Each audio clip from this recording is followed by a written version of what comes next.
Hello, my name is Tomáš Janeba. I'm president of the Czech Infrastructure Association, and I would love to introduce you Professor Andrew McNaughton, Technical Director of the HS2 Limited. Professor, thank you very much for accepting our invitation for this interview. Could you tell us more about your background from the high-speed lines? Very, very simply, for the last 8 years in Great Britain, I've led the development of the technical strategy and route options that have led to the government being at the point of starting construction of a high-speed rail network. I have many, I'm afraid, decades of experience in transport in Britain and Europe, and I currently lead the World High-Speed Rail Committee. So it's a delight to be here in a country that is considering the possibilities of high-speed rail. You came to have a discussion with the Ministry of Transport and the association members about the potential of development of high-speed lines in the Czech Republic. Could you tell me your first impression for these discussions you had? Certainly. I've been very impressed with the people I've met and the amount of real thinking they're putting into this possibility. I think the Czech Republic is potentially a very interesting case. On the one hand, it's at the heart of Europe, and potentially could be at the heart of a European high-speed rail network. At the same time, it is a relatively small country in terms of population, and it is thinking very much about what its future is and where people will live and where people will work, which is central to considering things like transport. Okay, and what do you think, what's the potential for the Czech Republic for the high-speed lines? I think the starting point has got to be a real understanding that high-speed rail is not conventional rail but a bit faster, which many people make that mistake. It's understanding that high-speed rail is actually a new transport system. And what I have observed around the world and what we have taken the learning of, and what I've been suggesting today, is high-speed rail by itself is just a well-known technology that does pretty much what it says. It provides you with the opportunity to have much shorter journey times on a new railway which will be reliable and introduce new capacity. Well, that's great. You have to set that into the context of where people will live and have jobs and work in 20, 30, 40 years' time. And high-speed rail, if it's adopted, will dramatically change the way a country works. Because today, people think of distance in terms of kilometers and the current journey times. So you have people in two cities that never meet each other because they're too far apart. And what we learnt in Great Britain is if you introduce high-speed rail, you change the way that cities and people work together. It's not just a few more people might travel because somewhere is closer. Whole patterns of travel and work change. So it's not a transport issue, and it's not just a transport issue. It becomes, what is the government's policy for the growth of regional cities or the capital city, and what is the relationship between them? And those are really big questions which mean that this high-speed rail has to be part of a bigger government agenda. And that is what we learnt in Great Britain, which is why in Great Britain we don't talk about high-speed rail as a new railway. We talk about it as a means of rebalancing our economy between our capital city and our regional cities. And we talk about where people will work in the 21st century. You build high-speed rail, it's going to be around for many decades, and you're only going to build it once. So you need to build it for tomorrow, not for today. Okay, thank you very much. We have lots of discussions at the market with among the experts whether the high-speed lines, whether we should focus on our internal needs, or we as a Czech Republic being in the center of the Europe, we should be focused on connecting the Europe. I mean, like cities like Berlin, Dresden, Prague, Brno, Vienna, and Bratislava.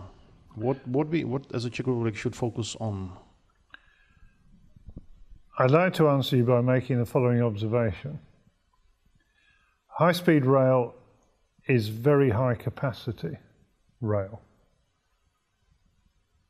A high-speed rail line can have the same carrying capacity of 2 new motorways. So to be an effective investment, it needs to connect up places where there are major flows of people. Otherwise, it's very high speed, fresh air, which is a very expensive thing to go and buy. The major flow tends to be between cities which are not too far apart. You'll hear lots of stories about high-speed rail travelling 1,000 kilometres, and that's wonderful. But actually, in terms of volumes, which is at the heart of a case for new high-speed rail, you always look for cities that will end up around an hour, a little bit over, maybe a little bit under, around an hour apart by high-speed rail. Cities, in other words, that may be 250 kilometres apart, because 250 kilometres is probably an hour by high-speed rail. And then you see the effect of journeys today which mean an all-day trip or an overnight trip become a trip you do before lunch. Or it's a trip you do in the evening to meet friends, and you get back that night. That's what I mean about it. It doesn't just create more of the same, it changes the relationship. But wherever you look around the world, the most successful use of high-speed lines has been where you bring cities about an hour from each other. The longer distance is perhaps politically very important, and come back to the Czech Republic being at the heart of Europe. But when you look at the actual numbers of people who travel internationally, they're quite small. So if you were thinking of building high-speed rail like you think of making a cake, the real mix of the cake is the domestic internal high-speed travel between your cities in the Czech Republic. And the very long distance between the capitals of Europe that happen to pass through the Czech Republic is the icing on the cake. You can't make a cake out of icing. Okay, well, as you mentioned, the pure existence of the high-speed lines, its availability, it creates new journeys, new demand for the travel. People travel to distances and for the reasons which they would not consider before. That's entirely right. You think where do the if you think just for a moment, if I go back to high-speed rail as a new transport, what are you offering people? Well, you're offering them the ability to travel, which we often call capacity. So if today you have a congested network, then you probably can't offer people the frequency of journey that they want, or the times a day they want. So you offer new capacity. You shrink the distance between cities. You shrink the country.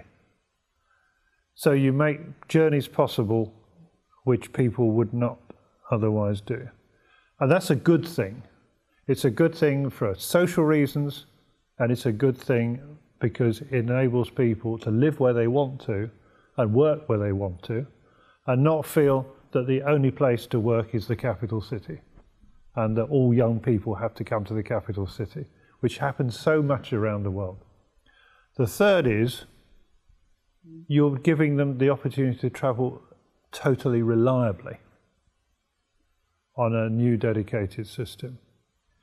So not only can they make a journey that they wouldn't otherwise have made, they can do so with confidence. In other words, the country can rely on it. Those are the values of high-speed rail. You mentioned that the high-speed lines are quite substantial investment, capital investment. Well, we as a Czech Republic, over the past 20 years, we invested quite a lot of money, our own money and European funds, into rehabilitation of our current networks. Yeah. Well, was saying that when we invested lots of money in the current networks and we increased the maximum speed and shortened the travel times, should we start to consider another investment in high-speed lines? To answer that, I almost answer it with a question of my own. And this is the most important question of high-speed rail. And this is not a technical question. The question is, why are you doing this? What is the opportunity you're looking to create by investing a lot of money into a new transport called high-speed rail? That is fundamentally a political question, because it goes to where will people live and work in the Czech Republic in 20, 30, 40, 50, 60, 100 years' time.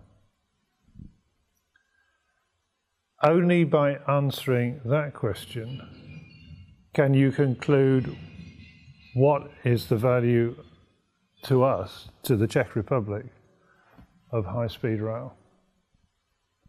What do I mean by that? If I use the example of Great Britain, perhaps is easier for me. We understood that without high-speed rail, the drift of people from cities around the country towards the capital city, London, was likely to continue, because that's where the most exciting jobs were for young people, that's where the most skilled people went. So it becomes a self-fulfilling thing that the place to go to work and live is the capital city. So our economy is unbalanced. But more to the point, we wanted to rebalance back to make it that cities away from London are places where people would build their careers, have good jobs, be happy to live with their families, and they didn't actually have to move to London. And that spreads the prosperity of the country evenly. And you don't end up with a rich part of the country and a poor part of the country. But we realized that was never going to happen when cities were 2 to 3 or more hours apart. So what is happening? People said, you introduce high-speed rail, you will just make a city an hour away part of the commuter belt. And it's true that some people will commute to London who otherwise wouldn't have done. And then they'll go home in the evening and they'll spend their London salaries in the local community. But much more importantly, we have seen whole major companies go, well, actually, We don't really want to be in London. It's very expensive and it's very congested, and it's very difficult to get people on sensible salaries. We'd much rather base our operation in a regional city.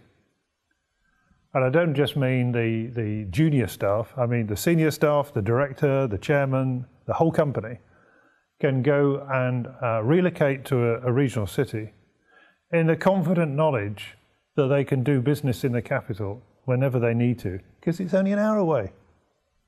Same time as it takes in a taxi across London, actually. And that if they move to the regional city, because they have a good transport link, then they can have a better quality of life, and that city is a place, not just a dormitory town for the capital. It's a city in its own right, and it has a relationship with the capital city which gives it strength. That's why we're doing high-speed rail. We're not doing it because we love the technology, we're excited by the trains, we love speed. We're doing it because that contributes, along with the rest of government policy, not just transport, the rest of government policy, to saying we want people to live in cities around the country and be prosperous, and as prosperous as if they all moved to London. It could well be the Czech Republic, you have the same challenges. Could you, without high-speed rail, in 40 years' time, does everyone live in Prague? Could happen. When speaking about the cities, once we have discussion of high-speed lines, probably every regional city would love to have a stop and be on the line. What should be the rule? How we should approach the sort of selection, where we should go and where we should stop? If you have established the strategic reasons why you're doing high-speed rail, then the rest sort of follows. If you haven't worked out why you're doing it, then you will have endless discussions of that nature. So when you think about high-speed rail, there will be the transport case for doing it, and there will be a financing case. How will we pay for it? What's the role of the private sector? What's the role of government? But most important of all, it's the strategic case. The strategic case is, why are we doing it? Again, if I can use an example from Britain, high-speed rail is there to connect up the major cities, so that the major cities link together in a single economy. By doing so, we free up capacity on the existing network, which serves many of the smaller regional, big towns and small cities, which are on the existing railway, but actually have a pretty poor service at the moment, because the more regional trains are pushed off for the long distance trains. Or they see lots of trains, but most of them don't stop at their station. So the case for high-speed rail, which connects up the major cities, part of it is the released capacity on the existing network, which gives the smaller cities in between much better connections, much greater frequency. So they benefit too. They benefit from high-speed rail without being on high-speed rail. The final thing to say on this is if you have a train pretty much full of people travelling between major cities, you have to balance carefully making that journey longer for the great proportion of people travelling between the major cities, which you have agreed is your strategic purpose, in order to pick up a few people at some intermediate point. So it again goes back to government policy, which is, if there is an intermediate city which is maybe quite small today, but if it's government policy that that city should grow, and it has development policies, it has land use, zoning and the like that says, we want this city to be a growth city. Maybe it's half an hour out of Prague, something like that. But we want this to be a city of new entrepreneurs or the new digital industries, something like that. Maybe a bad example, but I'd just give it. So it's not a particularly big city today in terms of the travel it generates, but we actually want it to be a city tomorrow that grows as part of our vision of the Czech Republic in 40, 50 years' time. Then you build a high-speed station there for the potential it will generate. Because normally, when you build a high-speed station, you get development around it because of the transport links. So where you build a station, you are actually determining where the cities will be in the future.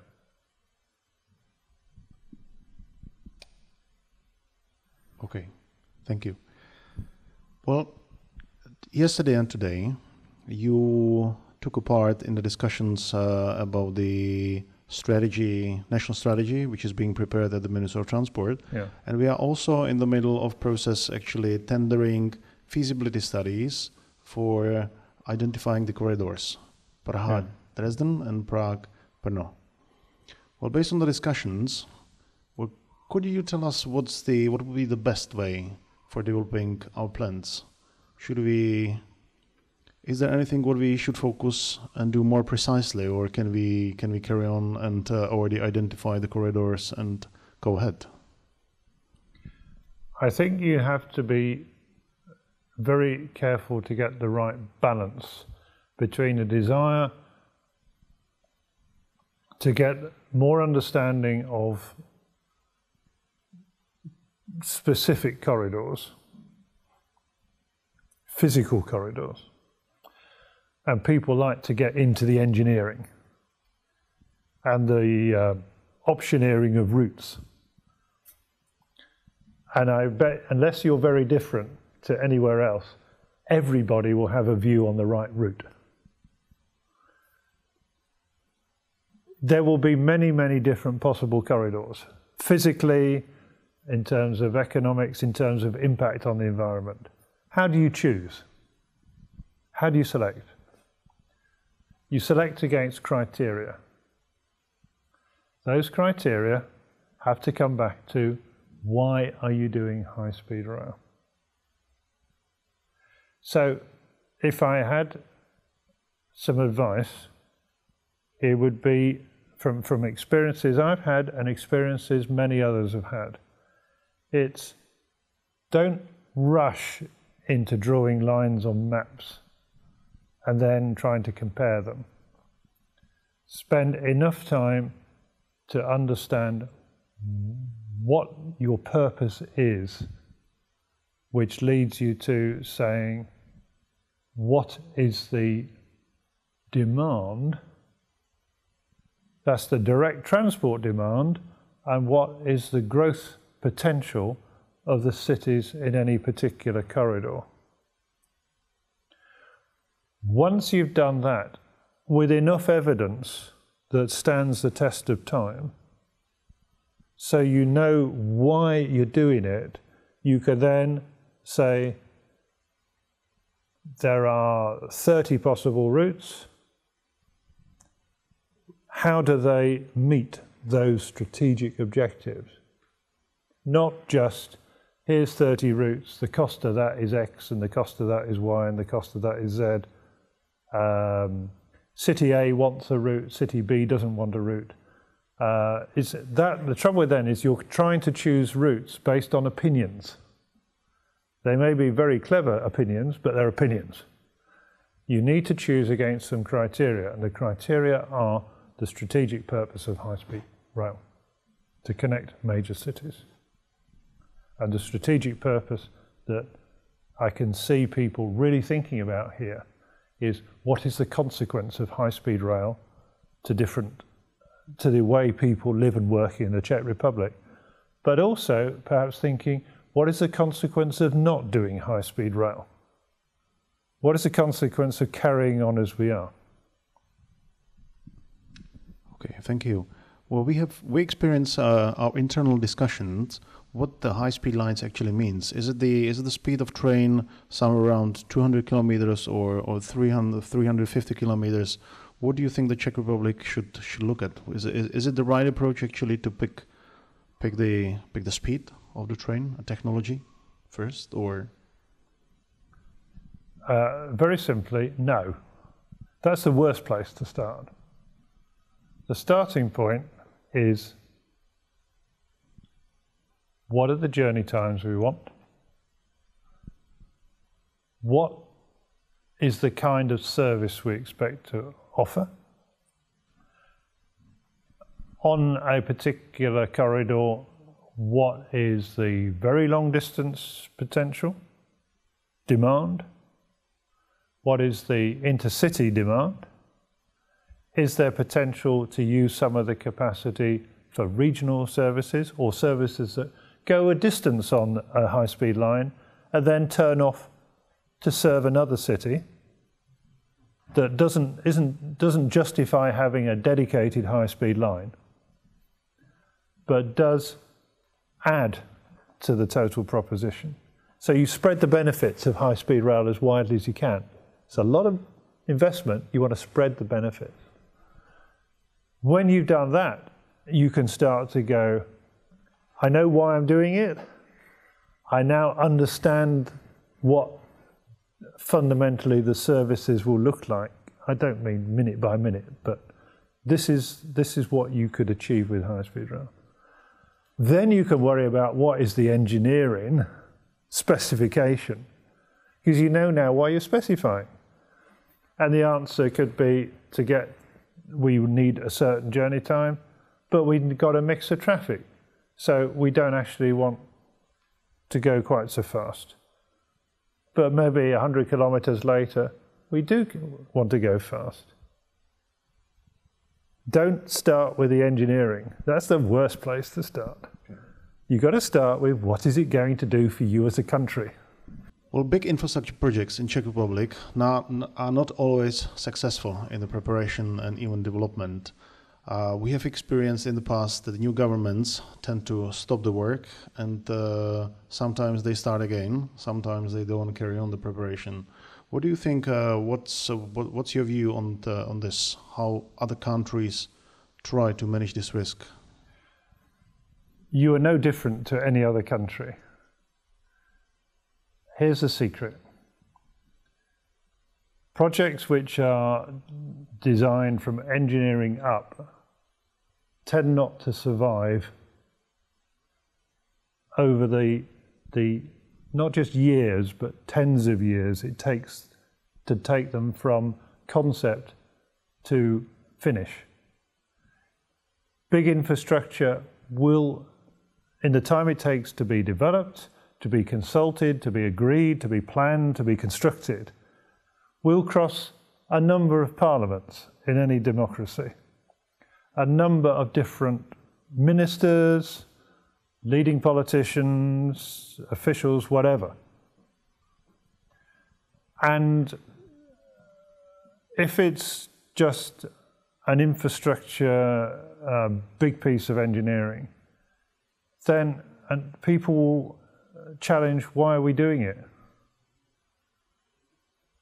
It's so important that you set out at the start and spend time on, if necessary, and quite necessary, a conversation which is not an engineering conversation. It's a political, economic conversation that involves national government, transport, obviously, regional government, that says, what do we as a nation want out of this?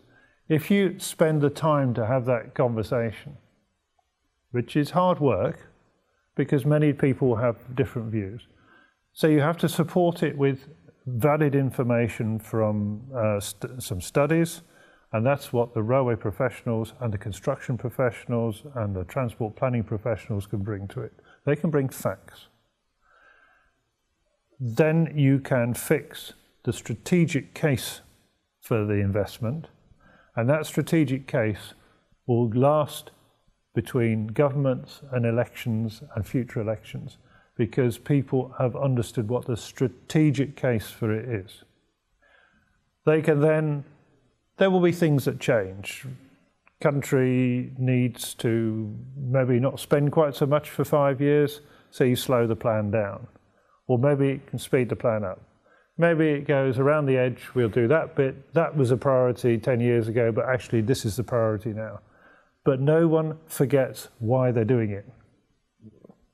The other observation I should make quickly, if I may, is we found it very powerful.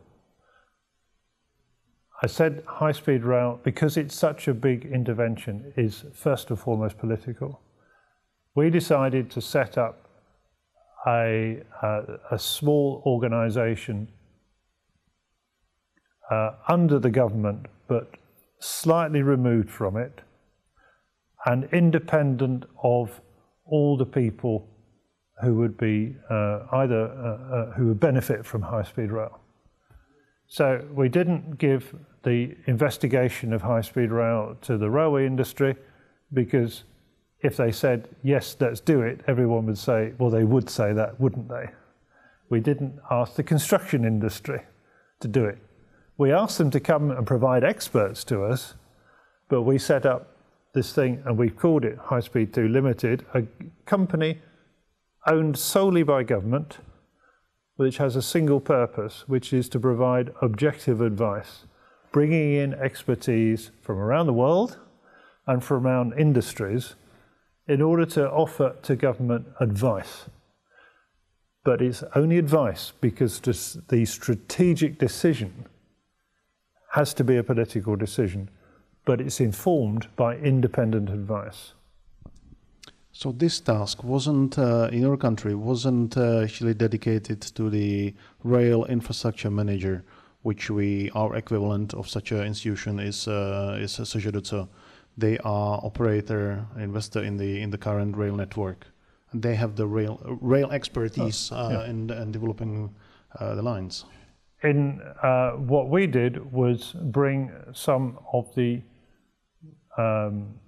expertise from a similar organisation into this independent body, along with expertise from constructors and expertise on the complementary transport, like where you build stations, what local transport plans might be. And we brought in experts on land use planning and experts on development. So we absolutely wanted the expertise, but we wanted it in a forum which was challengingly independent.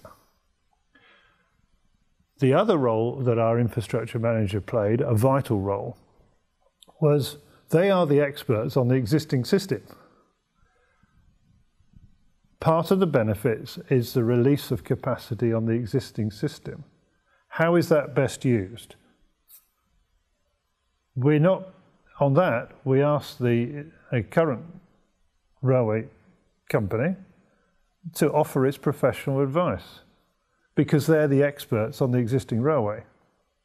But a new high-speed line is a new transport system. It's a construction challenge, it's an engineering challenge, it's a community engagement challenge, and it's a political challenge. It's not really a railway challenge. Professor, thank you very much for such a conversation. And I believe that we will meet in the Czech Republic about the high-speed lines again. That would be a delight. It's a wonderful country. Thank you very much. Thank you.